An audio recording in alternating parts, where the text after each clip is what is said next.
Every turn must have an end. Every phase must have a conclusion. Every challenge must have a completion. And in Fortune and Glory, every turn finishes with the end phase.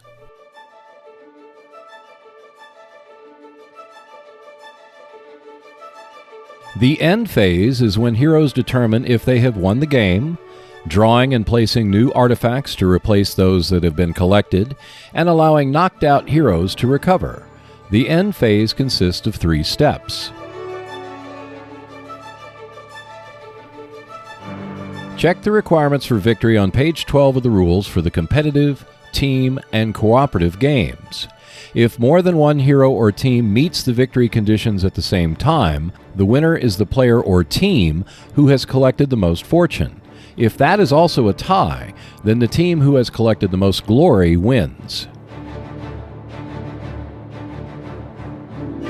If the game continues, then you will need to draw and place a new artifact adventure at a random location if there are fewer than 4 artifacts on the board.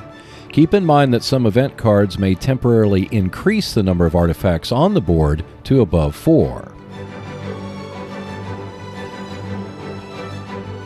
If your hero is knocked out this round, the good news is that they get to fully heal while in their starting city.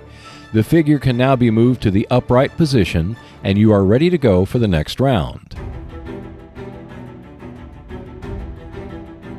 For those who have experienced a few adventures already and are looking for greater challenges, optional rules are available. Keep in mind that you can use any or all the optional rules if all players agree before the game begins. Instead of rolling a die to determine movement, all players may agree to have a fixed movement number for the game. A hero may have a fixed movement number of 4, which means that they will still pay movement points for C spaces. Or they may roll a die for movement points, and on a result of 1 or 2, receive a free event card. The choice must be made before they move. When in a cliffhanger, heroes are not allowed to move at all, so they may not roll to see if they get an event if they roll a 1 or 2 when using this option. Some artifact adventure cards have special abilities listed below the card title. They are normally curses or modifiers to heroes when they are on an adventure. They may provide an extra benefit or challenge to the hero who is hunting the artifact. If the card has a temple symbol, it refers to the final temple treasure. All players must agree to use the options before the game begins.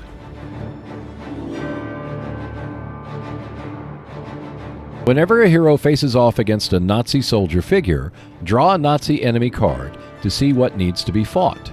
This will make battles with Nazis even more difficult.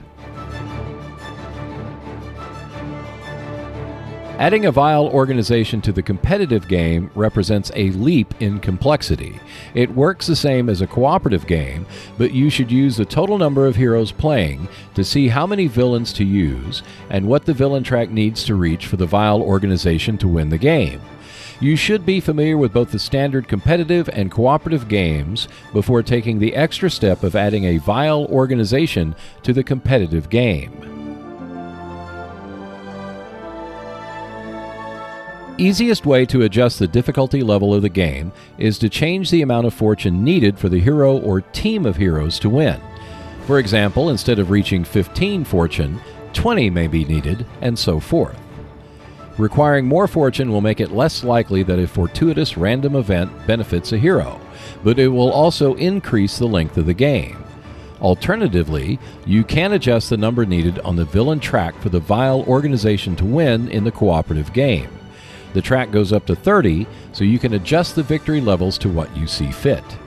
And that is how the end phase and optional rules work in Fortune and Glory.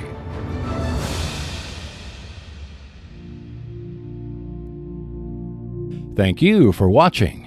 Check out our other videos on the Seek Out and Play YouTube channel. Plus, you can keep up with the latest news by visiting our Facebook and Twitter pages. And if you want to support the channel, we have a link to our Patreon page below. And I will see you next Wednesday.